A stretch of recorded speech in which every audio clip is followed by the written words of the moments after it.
You enjoy your biscuit there.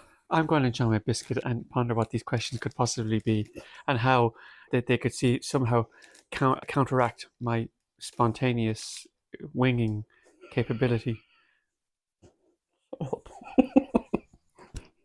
Why say in one what you could say in 10? That's a terrible thing to say. But I said it very concisely. Don't be jealous.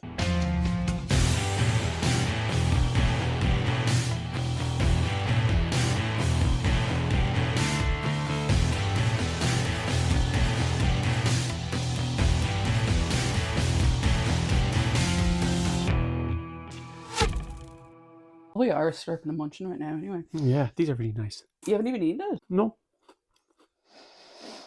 Just to explain to our listeners, I will be drinking a lot and I'm chewing on stuff so I can breathe. Yes. Because I'm diseased. It's blackcurrant lemon sip, if you must know. Because I got COVID for the first time. It is June 5th. This probably won't be released for another 2 or 3 weeks. Uh-huh. So just so people know when we're recording it, basically. Okay. Because all the other ones have been quite all over the place. Before we crack on, just to give mention to the weekend past to Dunbrody Archers, County Waterford, at their beautiful venue in Tinnakerrick Woods, where they hosted the IFAF, or the Irish Field Archery Federation, Field and Hunter Championships. And it was a 2-day event, Saturday and Sunday. I heard it went brilliantly, actually. Yeah, no, it went really well. And in spite of the weather forecast, that cut us some slack as well. It was a really nice 2 days. It's a beautiful venue, very challenging course. The Field and Hunter round their target faces. Can I interrupt you for a second? Yeah, sure. Did I or did I not see that you set a new record? That is yes and no. Was that not at the weekend? Yes. Okay. I set a record in I think I forget which it was because I don't really look at those things. I'm doing freestyle limited, and what that is, it's a compound bow category. Cheating. Slightly different from where you shoot a compound bow using fingers. Cheating. It is, but it's Compound is technologically cheating. advantageous compared to the other categories. Compound is cheating. Where I'm going with that is the category I shoot. It's not a lot of people shoot it. As a result, I'm the only one in that category. And then for this weekend, I tried a different category called, I think, Bow Hunter Limited, and that's why I got a record. It wasn't necessarily an indication of my archery prowess and skill. Why it was can't just you just that I be was like, the only... yes, I got a record. Yes. Way, go me. I showed up. Oh no, well, why can't you just take the win? Look at you. God, if everybody could see how red you've gone and everything, God love you. No, that's the angle of the sunset over there. It's just no, catching you take the glow. win. You're like, yeah, I got a win. I got a record. Go me. Got a record, yes. Because trust me, if that ever happens with me, I'll never hear the end of it. There'll be a full page ad. We'll have a whole episode. Yeah. But I've no intention of making an episode out of this. There should be no episodes. Okay. But anyway. Go on, sorry. You were telling me about it. In spite of that, it was the championships. There was, on the Saturday, there was somewhere in the mid-60s of in terms of archers. And Sunday, I think, because Sunday's handy for some people, I think it was over like 73 people shooting. So it was a really good turnout, like. Excellent. Yeah. And people from different clubs, and also was nice to see from different affiliations as well. So yeah, and also this competition, there's a few competitions like this coming up because in July we have IFAC coming up, UK Ireland Field Archery Championships, and that's being held in Scotland. So there's a lot of people. You going? I'm going as well, yeah. So I'm looking forward to it with my freestyle or whatever, Bow Hunter Limited bow. Cheating. So anyway, I just wanted to tip the hat there to Dunbrody. Yeah. It was a really nice weekend. A lot of work went into it. And it's a very technical kind of academic kind of competition. There's a very limited room for error, both in terms of setting up the competition and doing it as well. We're going to talk about registering for competitions. Yeah. And going out on the field and what you need to bring in, things like that. Absolutely. Let's say they've done their beginner's course and they're practicing the hall and there's a good thing going and they're getting familiar with the bow and all the rest of it. And so they're getting out there for the first time. And that might be something that we touched upon in earlier episodes as well. Personally, I think the sooner they get out there, the better, Yeah. and decide if it's something that they want to pursue, and then get an intense level or on and off, whatever. Because that's the whole point of, not necessarily the whole point, but a large part of what we hope people to do. And look, and they might try it, they mightn't like it, they might just get back and just shoot in the hall every so often, and that's fine too. But archers going out there for the first time, and we touched upon the whole thing about confidence and comparing themselves to other archers and things like that. But looking at the practicalities then of it, going out there for their first time, they're not 100% au fait with the rules. They're reasonably familiar. And ideally, they're going to a competition. They can ask one of the organisers, can they shoot with one of their club mates who might be a bit more familiar, or an experienced archer from the club, or maybe even their coach, not to say that they're going to be coached during the competition. The lady I shot with the first time, when we went to Blackcastle, Yes. I shot with Marie and her child. Yes. And Marie was incredibly helpful. Incredibly Brilliant, helpful. She was really good. She was just so helpful and in explaining stuff to me as well. Yeah. And it was really nice to have that from somebody from another club. But that's what's nice. You've got, like I said, 800 archers out there. I don't know how many number of clubs. Okay, nobody's perfect, but the vast majority of people of archers out there are like that, and they want you to enjoy the day, especially if you're a beginner. It's nobody's interest in any way, shape, or form to give somebody a hard time in this, especially when they're starting off. What's the point of doing that? Sorry. And and not only that, if it makes for, like, you're in a group of 4, and it makes for an enjoyable kind of day out as well. So the first thing, I suppose, is when people are going out, is not to be intimidated by it or daunted by it too much. It's a big step. And I think I've touched upon it before as well, about not comparing yourself to others or putting yourself under too much pressure, or having too high an expectation of how the day is going to go. Best to have no expectation. Plenty, that will come. It will. But you're in the club, and the first thing to do is, I suppose, being an IFAF club, the IFAF have a calendar there that they update every year. And it's actually being updated throughout the year, because clubs, depending on their resources or how the calendar looks, they might just put on a shoot anyway and give people like maybe a few weeks' notice. And that's good. If there's a slot there, great. So keep an eye on the calendar, keep a look on the calendar. And if there's somewhere there that seems intriguing to you, most of the shoots are 3D shoots. So you might find out in the club if anybody else is going. But the next step then is, what do you do? Very often the clubs, well, Facebook is the most common medium, if you like, for clubs to advertise their shoots or promote their shoots. Yeah. And on that, you'll often find a link. And it's not that you have to go necessarily searching for their Facebook profile. If it'll pop up on your, maybe you do if you're not following them. Are you covering your microphone with your arm? Sorry, but you can't move. Okay, I'm going to stay very still. But if you see shoots coming up, the chances are that club has a Facebook page. And so that's the first port of call. We'll chat about it if you're not into Facebook or anything like that. But very often when you log onto the Facebook page, especially when it's close to the shoot, they'll have a flyer there or a poster. And on that, there'll either be a registration link, and that'll take you to a registration page, which we'll go to in a moment. Some clubs don't do registration. It's just show up. Sure. There's the directions, there's the air code, there's the phone number, and it'll give you, very often, in most cases, it's a kind of gates open at 8 a.m. Registration will start at 8:30. And when I say registration, that includes presenting your IFAF number, which you should have if you're going to go to a shoot. You can't if you don't. Your IFAF number, you'll be asked to fill out a bow inspection. And on that form, you will put in details, for example, the make and model of your bow. Yeah. The make and model of your arrows.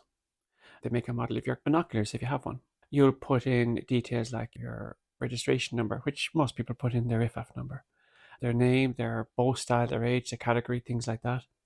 And on these forms, there's another space there, but it's more geared towards tournament level. You have an option there to put in it for a spare bow and a spare set of arrows. So you'll hand this form back. There'll be a separate queue there. You'll have your form with you, and you have a bow inspector there, and they'll check that your bow meets the IFAA requirements of the category that you're shooting in. If you're shooting a compound bow, there'll be somebody else there with a device called a chronograph, and you'll be asked to shoot through this. And what they're checking for is the speed of your compound bow. Yeah. Because there's a maximum speed limit. Yeah. It's 300 feet per second. And they'll write that on your bow inspection form. Now, what happens if it exceeds 300 feet per second? That archer will be asked to step away, and there is scope for adjusting a compound bow to drop the speed down. I won't get too technical, but there is ways of doing it. And then they'll retake the speed check. If they can't drop the speed, then they can't participate. They can't participate. So they've passed. Everybody's passed the speed check, and so you'll take your bow form to the registration desk, the little desk there, and you sign up. And then when that's done, go get a cup of tea. Okay. And then what'll happen is the people organising the shoot, they have everybody's details now at this stage, and they'll put together the scorecards in the groups. And then usually around, say, most clubs will aim to have the shoot underway at 10 o'clock. Yeah. So around, let's say, 20 to 10, quarter to 10, everybody's called. You have a muster area there, and one of the shoot organisers will call out a bit of a safety talk first. And they'll go through the course. They'll say, look, this is the route the course is going to follow. They'll give a brief description of the competition you're at, whether it's a UAR or a hunter round or 1 or 2 hour round. These are different types of 3D formats, or if it's a field and hunter round. But they'll describe the competition loosely. And they'll also identify any particular hazards you might encounter out there. It could be deep ditches, it could be slippy patches, it could be rough terrain, things like that. And they'll have a sign there beside them as well, where you'll have maybe the name of 1 or 2 first aiders, people to contact in the event of an emergency. So this is where people start taking pictures of that, because there'll be a contact number on that. And then the groups are called. So you're there with your bow, and they'll call out 4 names. There'll be the score captain, there'll be 2 score takers, and there'll be somebody who'll be pulling arrows. And so the first name will go up. They collect 8 cards. Sure. Okay. So it's for the 2 halves. Correct. It's double scoring. Yeah.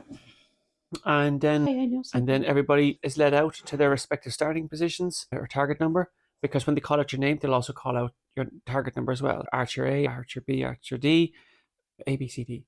Alphabet, forgot it. Target 14, that's where you're going to start. And then you go out there and you usually wait for maybe a horn or a whistle or a car horn, which will mark at the start. But that's how the shoot starts. But getting back to the whole registration thing, that's if you were to show up, and that was okay if there was no pre-registration. Some clubs are moving more and more to pre-registration, whereby it's better to do it that way, isn't it? Better planning. It can be, yeah, because it's easier for clubs as well, because they know well in advance who's coming, their categories, and they have a lot of homework done even before the shoot starts.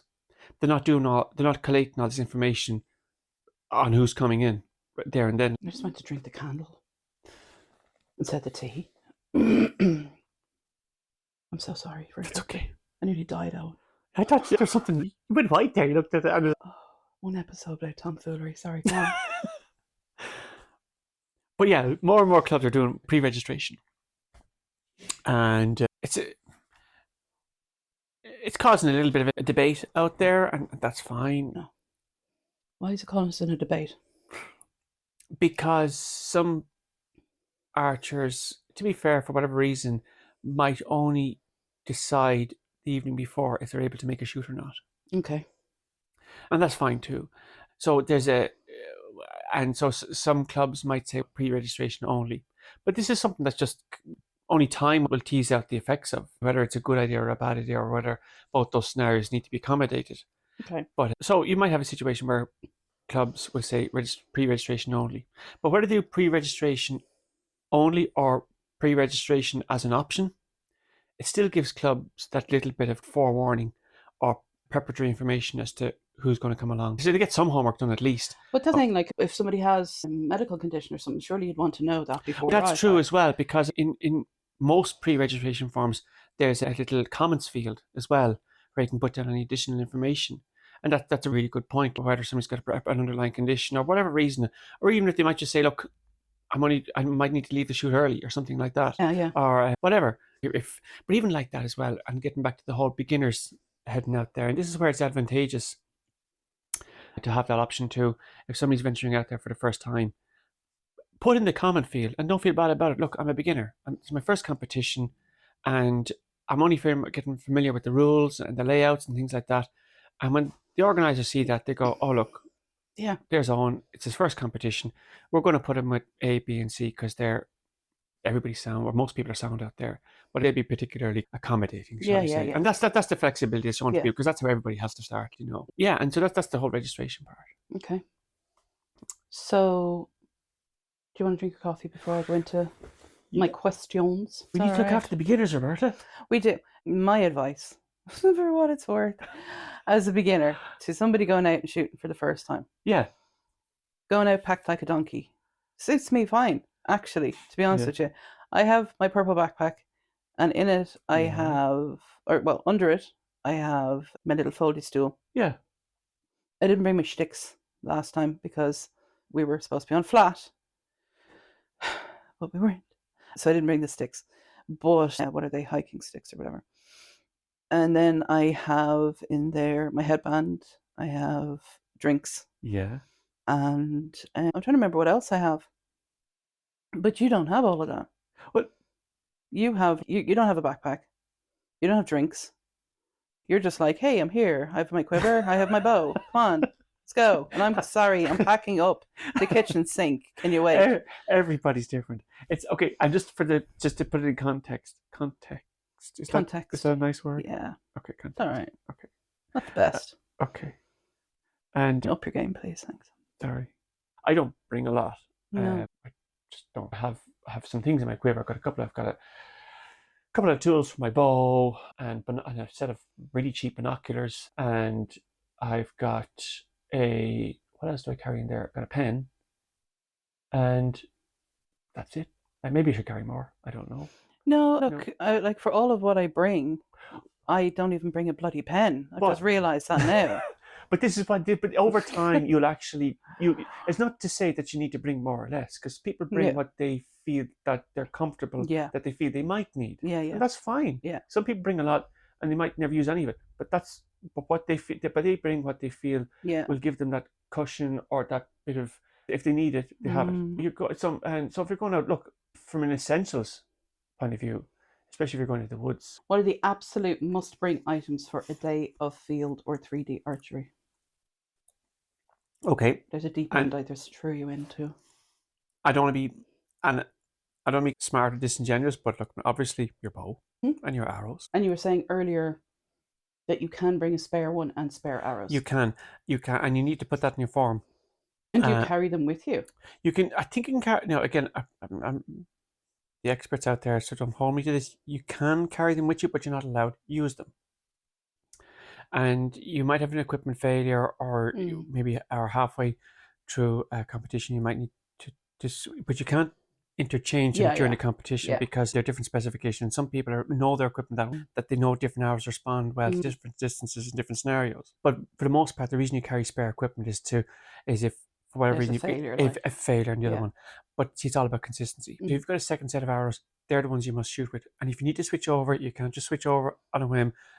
It needs to be brought to the organizer's attention, the master's attention. And now, for pretty much all the local shoots, nobody brings any spare equipment because it's a day out. The competitions aren't that kind of grueling or testing that would mean that your equipment is subject to such pressure that it's going to fail and things like that. Nobody brings out spare sets. It's more for tournament level archery because you've brought yourself to that level. You've bought the tickets, you've flown to a different country, you've entered the competition, you want to cover all your bases. So you bring spare equipment just in case. Yeah. But the local shoots, no. But the forums will have it there, and that option there. But getting back to the actual necessities, obviously, but where I'm going, obviously, with the arrows and your bow, is it's one thing bringing your bows and arrows, but what kind of state are they in? Okay. You bring your bow, obviously then with your bow, you have your string. What condition is it in? Is it in good shape? What's the serving like? Does it need to be waxed? Have you left it strong or unstrung Maybe when you string it up, just double check your brace height. Has it changed? Things like that. So these are all, even though you might have your bow, these are all the little things you have to check before you actually you start shooting. And if you're shooting, say, the recurve round categories, check the condition of your rest, your sight. Is it what way is it set up? Or if you're shooting trad, your rest, the strike plate, and even little things there. It came up in a recent discussion there. The height of the fur rest from the riser. There's a limitation on that as well. So you have to be, these are little things you have to watch and maybe be up to speed on the discussion that's taking place around them. Again, with your arrows, again, you might have a set of arrows, but you can't just rock on out with a set with any set of arrows. What kind of condition are they in? Are they the same type? Are the nocks in good shape? Are the points in good shape? If they're carbon arrows, have you checked them? For any cracks or splits or splintering and things like that? Sorry, I'm just laughing because it sounds to me like you said carbon arrow. Carbon arrow. I'm sorry. It genuinely sounds You like can bring carbonara. I'm sure you can bring carbonara with you as well, if it's a rolling lunch. Sorry, I interrupted you That's again. Okay. And then wooden arrows, similar checks as well. Maybe not as vigorous as, say, with the carbon ones, but still you're going to be checking for splintering or deformations and cracks and things like that. And these are all the various little safety checks that you'll check with your gear. And it doesn't just end there. There's a lot more there besides. From practicing with your bow, whether it's a home or in the hall, you're going to be mindful of these things, checking the condition of the actual bow itself, the limbs, your arrows as well, your fletching condition, which wouldn't necessarily be a safety thing, but it's something to be mindful of. Sure. Okay. So you bring your bow and your arrows on the premise that they're in good shape and you're familiar with them. Obviously, your quiver, binoculars if you're so inclined to bring them. But even then, handy little things. For example, an arrow puller. You can get little arrow pullers there, kind of a rubber grip. So, for example, if part of your role is in your 4-person group, so some people are given the role of pulling arrows, but there's a flexibility there. Even though, like, your name might have been called out in a certain order, you might have a chat amongst yourselves and say, "Look, my back is bad," or whatever. Can you take on the pulling of the arrows, and I'll do the scoring? Yeah. And they might go, "That suits me perfectly fine because I'm rubbish at maths." Sure. Whatever. Like, do you know what I mean? So you can get these little rubber arrow pullers. Some people actually make them out of a piece of leather, and they're handy to have. Some people carry, say, a knife, a heavy-duty knife, and they can be very handy if, for example, your arrow gets embedded in a tree, for example. But again, your arm might get stuck in a tree. It's not to go with the tree and just start hacking away like with an axe, if you had one. A point comes where, look, just leave it there and say to the marshal or note on your scorecard, look, there's an arrow stuck in a tree, or even one of the backstops.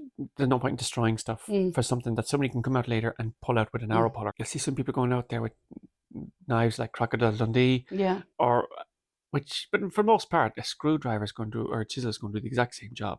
Yeah. So that's fine. And then other little things, like from a tools point of view, even when I'm shooting barebow, I always like to have a set of hex keys. So a very basic set of hex keys. A very handy little thing to have.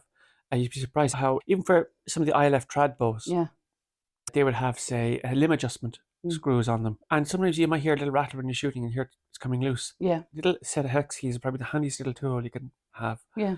And that's something I will always carry. And I would travel fairly light when I'm in the field. You do, actually. But that's not, like I said before, that's not an indication of my prowess or skill, which is very limited. It's more to do with my being lazy and losing stuff. That's what that is. So that's why I would go out there and carry the bare functional minimum.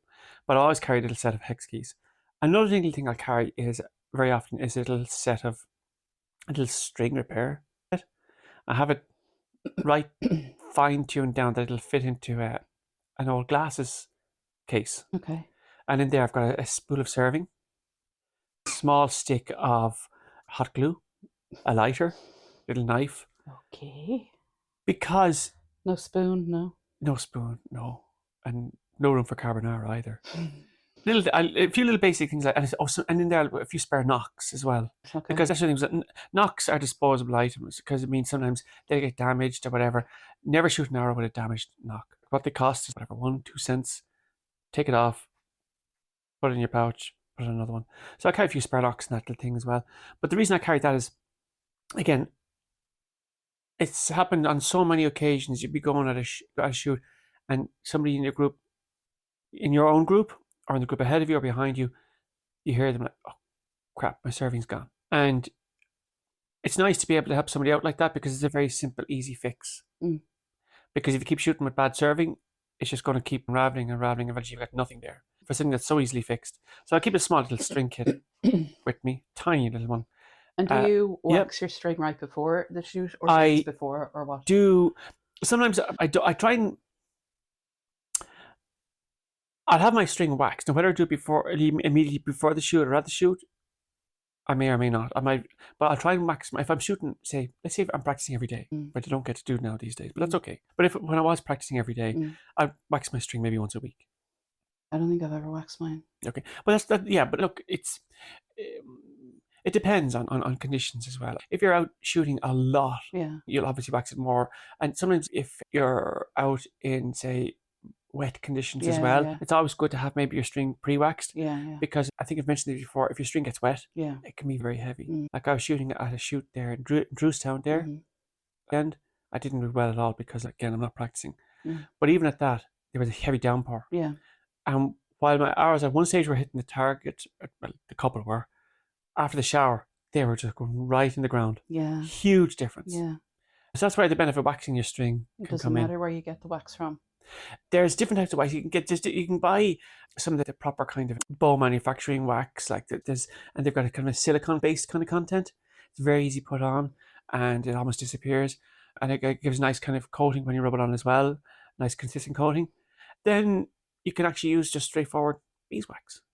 Okay. Now, some people use it preferred, or otherwise, some people like to mix it with various other things to try and make it a little bit more pliable, a little more soft. Beeswax is fine, but you can leave a lot of kind of, say, heavy duty kind of hard residue on your string. But look, but there are people out there, or archers out there, use beeswax and swear by it. That's fine. There's different, but I'd use beeswax on, say, some of the really older. If I was making a string for a very dark string, for an older kind of bow, and I'd be using a kind of a very kind of flexible string, I might use beeswax as well. It's because I find it gives a nice kind of texture to the string when I've put it on afterwards. And also it's when I'm using like a darker string, because beeswax can often be dark, you don't really notice it on the string either. But if I made a string with, I don't drift not string making. I'm going to finish this. If I'd made a bright colored string, I'd use a more kind of conventional kind of wax because it's brighter, and you can still maintain the colors as well. And do you wax the string while it is, while the bow is strung, or? Yes. Oh yeah. So while it's tensioned. Yes. And again, I suppose it is one of the things. It's, as a beginner, if you're going out and you're on the shoot, you have a bit of wax there, and you're like, oh crap, I forgot to wax my string before I came out. What do? String your bow, get out your wax, put a little bit on the string, and you might have a few little lumps of wax on your string, your fingers, and rub it into the string until you feel a little bit of heat being generated in the string, and the wax disappears. Okay. But you want to get that little bit of heat going as well. So get your wax, just rub it onto the string. I'm not saying like completely gob it in wax, but a little bit of wax there, get a bit of heat going. Very important not to get wax on your serving. Okay. Because sometimes it can get between the serving and cause it to separate a little. And the string is still fine, because when the string was made, there would have been wax on the thread anyway. So the serving's covering and protecting it anyway. Okay. So wax your string before and and that's another thing as well. When you're going out there, you notice your strings get a bit kind of tiny bit fuzzy. Again, wax will help settle those strands down. If you notice, and again, going out for your first shoot, if at all possible, have a spare string, okay? Because things happen. If you notice on your string you've got a broken strand, ideally don't use it. Because it's snagged in something that's a strand that's broken, and it could be hiding something else as well. And so if in any way doubt about your string, take it off, put on your spare one. Okay. But these are all things which you would have in your kit in your car, but you wouldn't necessarily bring out to the field. So you have your wax in your kit, you'd have your spare string, it's there. Maybe bring out to the field your spare nocks for sure. You're allowed to carry notes, and you'll often see people with notes and laminated sheets hanging off their quiver. But getting back to the whole flint round, that's on a flat course, target archery, and that's one of the things that we're going to try. That's, I suppose, one of the principles of the club as well, in terms of making archery accessible to people. That there's a whole. It's not just about being in the woods, even though it's fantastic. It is actually, in fairness. It is. It was great that's fun. it. And look, and you'll get out there again, like in whatever measure or whatever way you want. Like, The bionic it's suit. there, but that doesn't detract from other endeavours as well that you might be pursuing. No, sorry. Did you just say Endeavours? Yeah. Sir. What? It's Endeavours. How dare you? Endeavours. Are you being pedantic with me? No, I'm being correct. That's so obtuse. Are you quoting bloody Shawshank Redemption? Yeah. I was expecting the same reaction as well, but no. Endeavours. Get out. Endeavours. Stuff. So I'm sorry for stopping you in the middle of talking, but I won't have it. Okay, grammar police. Fair enough. You have to be nice to I me. stand corrected. Be nice to me. That's me put in my place. Endeavours. Oh my God. I won't make that mistake again. You won't. I'll throw. I have a book. I'll throw. Yeah, it you have lots of books there. Lots of ammunition. Many leather-bound books. Do you know what that quote's from? No. There you go. And I'm not telling you either. That's what it my was. Endeavours, yeah. My Endeavours. Oh God, yeah. So, apologies to our listeners because the editing is going to be weird on this. What's wrong with saying Endeavours? Because it's wrong. That's what's wrong. I will endeavour to correct my Endeavours. Oh, I'm not a violent person generally. I have a bow over there with some arrows. I'm a shit aim, but I could probably do it from here. That's all I'm going to say. Come on, you nearly killed me. Okay. What was I saying? Endeavours. Yes. Yeah, it doesn't matter whether you do 3D or target shooting. There's something there for everyone. And that's what the Flint Round is. And yes, so we're going to be hosting the Flint Round. And again, it's also a precursor. Did I say that right? Precursor. Okay, it's a precursor. I've used that word a lot now in the last few months. I like it. There's something nice about it. Anyway. It's not as good as plethora. It'll always be this. Oh yeah, I'm going to use that word now in a moment. Yeah. Because it's a precursor to IFAC, the European Indoor Archery Championships in Waterford in March, where there will be a plethora of archers. Wonderful. Do you keep like spare tabs and gloves and finger things and all that kind of stuff? I have a couple of spare tabs, but not for myself, because sometimes I often go shooting with my family, and sometimes so many people forget something. They're not an ideal kind of substitute because it wouldn't necessarily suit them. But I would have maybe a couple of spare tabs as well in my gear, because if I'm doing, say, target archery, I would use maybe a split finger tab for anchoring under my chin. Or if I'm doing bare bow, I would use a bare bow tab, which is a different type of tab. So I'll have those in my gear. But for going out in the field, your quiver, your arrows, your bow, your string, small little tool.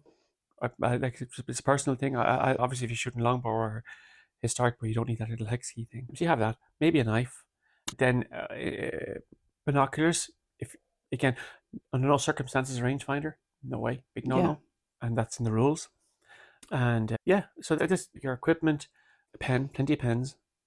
And do you think a stool or fold-out seat is worth bringing? It can be, and it depends on the personal preference of the archer. You'll often see archers out there. They'll have maybe a thing that kind of doubles up as a kind of a backpack and a stool. Yeah, they're really cool. They're bloody expensive. They're like 80 quid or something. And they're actually very useful, because sometimes, if particularly in, say, a championship competition, where you've got a huge attendance. And it happens, and it's a really good point actually, because it happens sometimes there might be a bit of a backlog. For whatever reason, there might be a group, they're moving slow. Many reasons why that might happen. Things out of people's control and things like that. And you're standing there and you could be waiting maybe 15 to 20 minutes, maybe even longer, by the time you get to do your turn at the next target. And look, I mean, some people just open up their stool and sit down. Other people just quietly just stand or sit down, whatever. But yeah, it can be. And a lot of people carry them out, bring them with them. It doesn't matter whether you're a longbow shooter or a compound shooter. They'll bring them out there. And it can be a handy thing to have. Like I said, especially if you're doing like a tournament where there's going to be a lot of people. So the potential for a bit of a delay is there. And I know you don't carry one, but I did. But would you suggest people bring rucksacks or anything like that with them? I'm going to say, it's personal, personal as well. Yeah. But certainly, because again, a lot of clubs do a thing called a rolling lunch. Yeah. Okay, where you don't go back to base for lunchtime. You might decide to stop, eat on as you progress along. Sure. I would recommend that people do bring maybe a small backpack or something like that to carry definitely a drink and maybe some snacks or a sandwich or something like that. Yeah. I would recommend it. I don't do it. That's me. Like I said, it's because I lose stuff and I leave stuff lying around, and that's how I handle that. Yeah. But I would recommend a small little backpack, and it's a nice bit of reassurance as well. But in that, even basic little things like first aid kit. Yeah, that's You the know, one that's and, coming and, up. and whether it's a small little thing, again, no bigger than, say, a glass case. There's a few Band-Aids in there. Yeah. Or maybe even, and depending on the weather, some bug repellent. Just because I'm thinking about the bare minimum. A drink, a snack, maybe some Band-Aids or something like that. I'm not saying you're going to go out there and get hurt automatically. But even little things that you might find, definitely some tissues. And then after that, what you carry in there is down to personal preference. Whether you want to carry, you might have maybe a little bit of extra sun cream. You might have a spare hat in there as well, or a rain jacket as well. And it's all rolled up in there nice and tight, nice and neat. And again, so it's very much whatever precautionary things you feel you might need. But certainly the most important thing that goes in there is a snack and a drink. Sure. After that, it's really down to your own personal kind of what you feel you need out there. So do people use scoring apps, or do they just use a pen and paper? You can use a scoring app. There's some really good ones out there, and people do use them, but not to track that competition. It's just a personal. It's a personal thing. Right. They have that for own kind of personal track. Okay. And keeping their own track of their own personal record of their personal best. And then, is there any rules, or are there any rules around kind of clothing that people can wear or not wear? Are there? Okay. In Archery Ireland, under World Archery rules, and again, I'm drifting through an area here, but you're not allowed to wear denim. Okay. Why? Yeah. I don't know. You're not allowed to wear camo. Camo I get, because everyone knows you put on camo, you're invisible. And I think there's a couple of other requirements there. So that's one of the requirements under the World Archery kind of rules. And then in the IFAA kind of thing, there isn't really. There's no. I should hope not, because when I shot with them, I was wearing denim. Yeah, but you're under the IFAA. That's what I'm saying. Exactly. Yeah. But if you were shooting under a World Archery competition, as represented by Archery Ireland here, one of the requirements is no denim. Now, I'm not saying people do or don't wear denim. There could be some people just at a 3D shoot, people wear denim. Yeah. But it is actually, you'll often see definitely at the target competitions, you'll see sometimes they'll have it actually on the flyer, no denim. Strange. Archery Ireland. Prioritizes a professional appearance for the sport. Is that what's written there? Pardon the frig me, but I'm not going for a job interview. I'm going to shoot some arrows. It's against the dress code regulations, which prioritize professional appearance for the sport.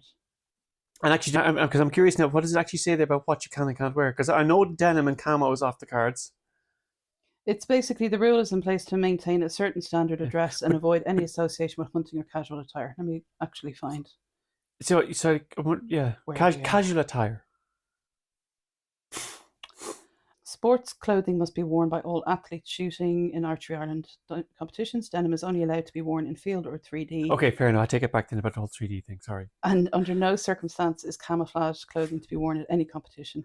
Women can wear dresses, skirts, divided skirts, shorts, any of which can really. Any of which cannot be shorter. You could see that. You should see the shade turning here. Any of which cannot be shorter than the athlete's fingertips when the arms and fingers are extended at the athlete's side. What? Not shorter than the fingertips? So basically, if my hands are down, they can't be shorter than beyond my fingertips on my legs. What, the skirt like? The skirt, divided skirts, shorts or dresses can't be shorter. Oh, pardon me. Or trousers and blouses or tops which must cover the front and back of the body, be fixed over each shoulder while maintaining the midriff at full draw. What's a midriff? Belly button. All right.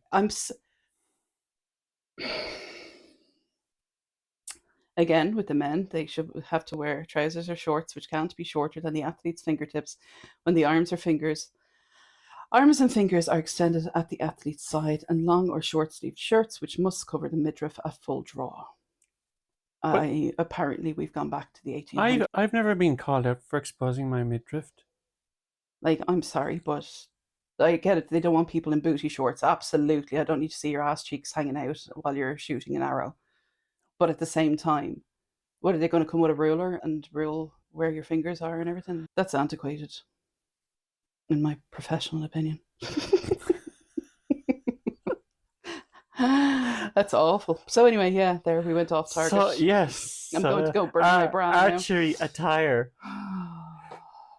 Can of worms open. Yeah, okay. So that answers that question. Yeah. That's the answer to your question and some. I didn't actually. I knew there's something in there about the length, something how long reached your fingers and things like that. That's crazy. Yeah. So what's better, hiking boots, runners, or wellies? I wouldn't say wellies. No, wellies you're going to kill not yourself. Runners either. A good pair of boots. Okay, regardless of whether it's AI or IFAA. And by the way, the whole dress code thing doesn't apply to we're predominantly affiliated to the IFAA through IFAC. So there is no, obviously you have to be sensible when you're going out there as well, but there's no dress code per se that's set down. You know, at the end of the day, people have to be sensible and use their common sense. But look, people, jeans, camo, whatever. No, camo I get. I do get camo. Yeah. Obviously, it's not like, obviously I was joking earlier on, you don't turn invisible. I do get it. Yeah. But jeans, they can help you against nettles and different shit. Like, so why not? Oh my God. Jeans are the original workwear. But in any case, as for footwear, and again, venturing out there, a good pair of boots, whether it's hiking boots. Personally, I use work boots. I think they're really good. Toe cap is not that, and because look, for me, they're cheaper, and then a pair of hiking boots, I find that they last longer as well. I find that they're much more comfortable. I find, and they have that kind of, it's a personal thing. I like them. I wouldn't go out in runners. I wouldn't go out in wellies. So some people will go out in wellies. You need something with a grip, especially. You need something with grip as well. And I like a good pair of boots, whether it's a good pair of hiking boots or work boots. And like I said, I think work boots are great, and ideally laced as opposed to slip-on, because you can get different boots that are slip-on. Good grip. One thing also I like about the work boots as well, they're actually specifically designed to be anti-slip. It's a functional health and safety requirement. Some of them, and there's believe it or not, like there's anti-slip ratings on them as well. Cool. And like I said, and then go back to what is relevant as well. I find sometimes they're a lot cheaper as well, and they last long. So a good pair of boots, because as you mentioned, there's, as well as grip and anti-slip, you get that bit of ankle support as well, and a bit of ankle protection as well. And the amount of briars and nettles that you're going to encounter, particularly at ankle level, you have that bit of protection. And then I'm speaking from a bloke's perspective, I like to wear combats or work trousers. Again, because I find them tough, durable, lots of pockets, and again, I find them a little cheaper as well. But again, they're work trousers. They're not specifically hiking trousers or woodsman or outdoor kind of hiking gear. It's ordinary work trousers, which I find very comfortable, durable. I looked them up, but they don't have them in fat ass size, so I can't get them at the moment. What is the most commonly forgotten item by beginners? Oh, okay. And just to give beginners a bit of a break, what the beginners forget is just as much forgotten by the experienced. What is by beginners? There's beginners. Look, because I've been one. We've gone out, forgotten arrows. Yeah. I know people have gone out, they've forgotten their bow. Yeah. I'm forgotten, but I don't mean left it at home. Yeah. They might have left it on the rack at the muster area, and they got caught up in a bit of a chat, and they wandered out, and they think they're carrying it, and all of a sudden, hang on, where's my bow? Yeah. And the first time I went out, I completely forgot to bring anything to keep score. I had the kitchen sink and everything with me. But why would you need to keep it on the score when you're already given a scorecard and a pen? I wasn't given a scorecard and a pen. Oh.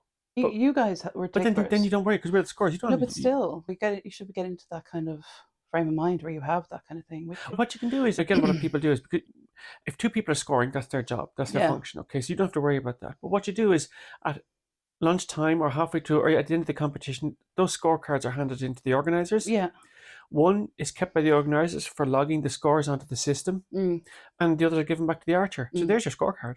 I know, just to have that kind of consistency. If you want to keep score, you can do that as well. You can ask, can you do it? No, in terms of, oh, for God's sake, in terms of, it doesn't matter if I'm scoring or not, just to make sure that I bring a pen with me. Okay, Just yeah. Students will bring plenty of pens. Now, I'm not talking about a whole box of bits. throwing them at you. But I have a few pens with you because they get wet, they get lost, people borrow them, Yeah. they drop them, you lose them, whatever. A few pens, very important. Should somebody bring a compass? I don't know where you're going. Where are you bringing a compass? Are you bringing a compass? You don't wear a compass. Why would you bring a compass? I don't know. Oh, no, you don't need a compass because the courses are all well laid out. There's lineated paths with either tapes or barriers or rope, and there's arrows in the trees. So it's all courses now are well signposted, and they are improving as well upon that. And so another thing that people should do before they go is put their name and number their arrows and put their name on their arrows. Very important. Very important. Yet you left that out. How could you? I was getting to, you told me to hang back to wait till the questions and not be going off on one.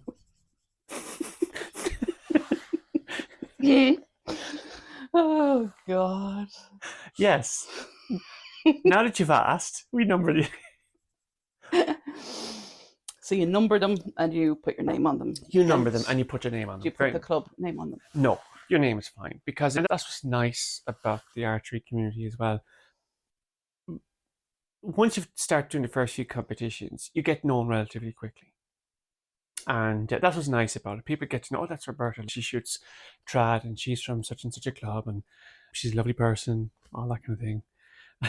The coffee's coming. Don't worry. You don't need to be. This is nice about it. And then they say, oh, look, she's shooting those type of arrows with red and white veins. And so you lose 2 or 3 in the woods and people know, oh, hang on, that's Roberta's arrow.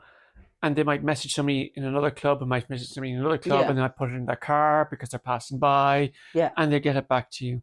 And that's what's nice about it. But yes, to answer your original question, it's very important to number and name your arrows because, look, they'll find their way back to you. And the reason you number your arrows is because certain competition formats require that you shoot your arrows in a certain sequence.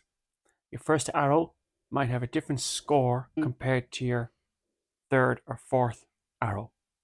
So when you walk up to the target, you need to know whether it's your first arrow, 2nd arrow, 3rd, or even your 4th, where it's landed, because each of those different arrows have got a score rating. Okay.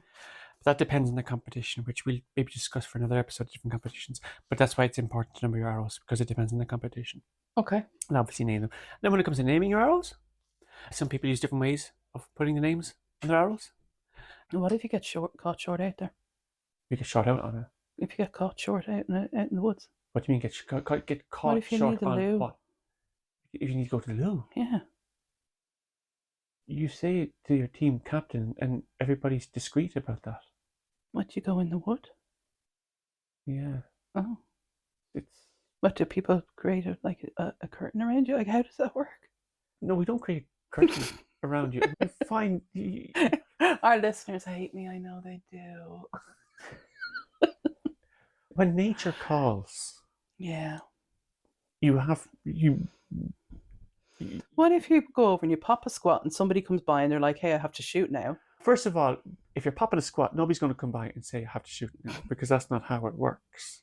Okay. Because people don't just wander up.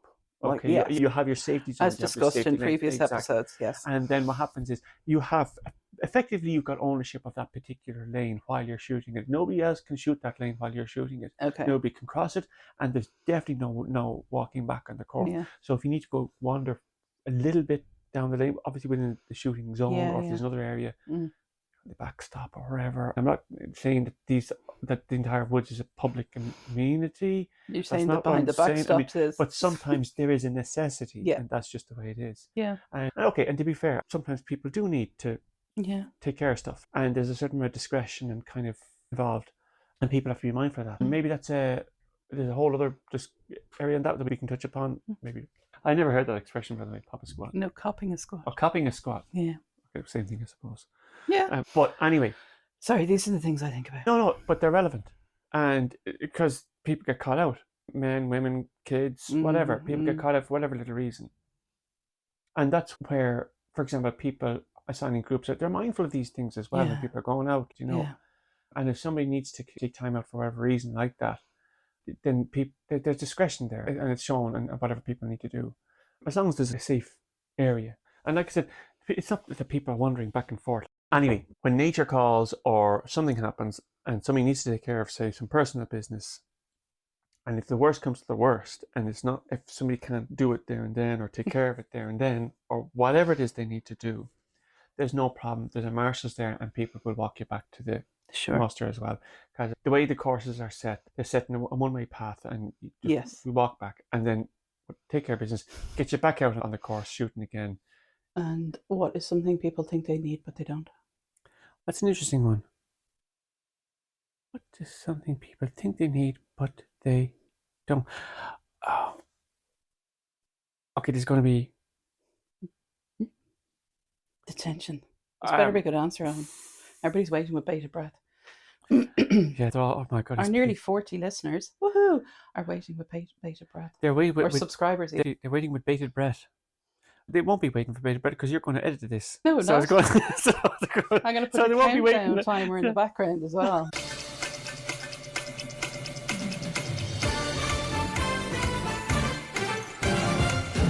What do arts bring but they don't need? Okay, I'm going to think, what have I brought that I didn't need? Which I don't bring anything. I travel very light. Yeah, you do. It's ridiculous. I'm there like a bloody pack donkey or whatever, and you're there like with a quiver. And I still forgot the pen. I'm actually going to blow this candle out because I will pick it up and drink it. Jesus, that's the last thing we need. Okay, I shall let you think about that then. Yeah. So the day of a competition and stuff like that, what's your process? My process is the day before a competition? No, the day of, sorry. The day of the competition. Yeah. I don't really have a process. I'll try and get up early. Very early. I like to do a bit of stretching beforehand, before I set out. I do a lot of stretching anyway, but that kind of sets me up for the day. Like I have my little routine, and then obviously, and I usually try and get my gear prepared the night before. Okay, and even simple things because I have forgotten stuff before. I have a bow case. I keep my bow in it, but I have written on that with a Sharpie actual what I should bring. So actually, that's my little checklist written on my bow case. I look at this tab, quiver, knife, bow, arrows, and actually, I have them because I have gone to places and I've forgotten stuff. Yeah. So I've written that down on my actual bow cover. And you mightn't think it's a small, simple little thing. You might think it's a bit of overkill, but no, it's just that little list. I'd have that there. I would stock up on a few snacks, but I'll have them in the car just in case I'd need something, and I might have a drink like in the car as well for traveling back and forth. So I have a few snacks in the car anyway. Okay. And always bring a spare cup because more and more clubs they're moving towards a more kind of a sustainability kind of angle as well, rightly moving away from polystyrene, cardboard, paper, disposable cups. Yeah. So increasingly they're asking archers to bring their own cup. So I'll bring my own cup because you'll go there, 99% of clubs will have the burker going there or the kettle going and have a cup of tea. So bring a cup as well, very important. So yeah, that's my routine. I'll just make sure I have I'll also do a little bit of a safety check on my arrows as well. If they're carbon, so I'll flex them a little. I'll check my nocks, make sure they're in good shape, and I'll have a look at my bow. I might it's more of a kind of a visual kind of check because I'm not getting much practice in these days. So it's more of a kind of an inventory list more than anything else. And I'll do that the night before. List? An inventory. Jesus Christ. But that's what I endeavour to do. You're going to tip me over the edge one of these days. I apologise for the coughing. Do you think the clubs should offer a buddy system for new competitors? I think they do anyway. Not in a kind of an overt, purposeful way. Like the way you did with me with Leash. But it's there. Yeah. Okay. They don't need to expressly dictate that this is what should be done with new beginners because I feel the need to do that isn't there because it's intrinsically there. I think if people are venturing out, there's a lot of goodwill there. Yeah. And even if somebody knows you're going out and you haven't expressly asked for it, the chances are somebody will go up, Jesus, Roberta, that you're going to this competition. Listen, do you want a bit of advice or do you want to shoot with me or somebody else or do you want me to have mentioned with the organisers? You might say, no, I'm going to wing it. That's fine. That's your choice. So I think there is a buddy system there. It's not necessarily in place per se as a function, but I think archers are predisposed towards doing that, which is nice. And and it's good you brought that up, because I think for beginners, avail of it.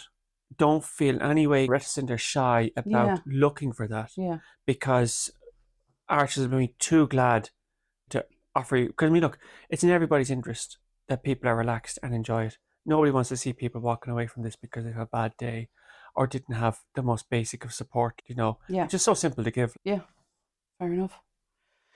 Is there more you want to cover? Obviously, when it comes to their attire, obviously they're the boots, decent pair of socks, good trousers. Again, even a simple little thing like, for example, I like to like a decent belt, for example, because on that you're going to have things attached to that I like to attach to anyway. Like I might have my knife in a small sheath on that. But something as well, which you find that a lot of people don't bring up, but it's very handy. Something as simple as just an old rag. It can be an old face cloth or a table. You'll often see people with kind of almost like pom-pom, like fluffy things hanging from. Yeah. All they are just for wiping an arrow. Okay, because arrows, if they miss the target or whatever, they'll get embedded in the mud or something like that, and you pull them out and they're covered in grime and muck and things like that. So it's actually something that's surprisingly very handy. It's just that little rag or a cloth just to wipe your arrow. And I've an old cloth that just hang off my belt, and a very handy thing to have. Well, you mightn't think it, but you're there, and all of a sudden, like, you've got like an extra so many grains of weight on your arrow stuck to it. Like, but most importantly, if you're heading out there, regardless of what we're saying here, always touch base with somebody in your club and just say, look, I'm venturing out here. What's the crack? And they will have your back so much. No. I'm not nodding off. I was looking. Roberta's nodding off, folks. I was looking at the sound waves. The sound waves have a relaxing effect, and the Roberta's nodding off. I am not nodding off. What time is it now, actually? I've been rambling. 20 past 8. 20 past 8. I wasn't nodding off, Okay. I promise you. Thank you to our listeners. We genuinely appreciate all the support and kind words and feedback you give us. And I love reading your comments on each episode and seeing where everyone is in the world. We just got our first Australian listener, which is pretty cool. Just one thing though, I can only see comments on Podbean, Spotify and YouTube. All others aren't available to me. So if you're listening on another platform and want to contact us, you'll have to email us, archerynotanarchy@gmail.com, or find us on Blue Sky. I'll let you do the outro. I will do the conclusion. Conclusion? Okay, we're doing the conclusion. Yes. I'll let you do it this time because I'm always doing it. Okay. I've never done a conclusion before. But I suppose we'll conclude by me not going on about concluding. Okay. Conclude the episode. Oh, sorry. So we conclude this episode, and we thank you very much for your time and patience. And we used some new words, and I pronounced a couple wrong. But thank you for listening, and tune in next week for more insightful archery without anarchy. Sorry, archery, not anarchy.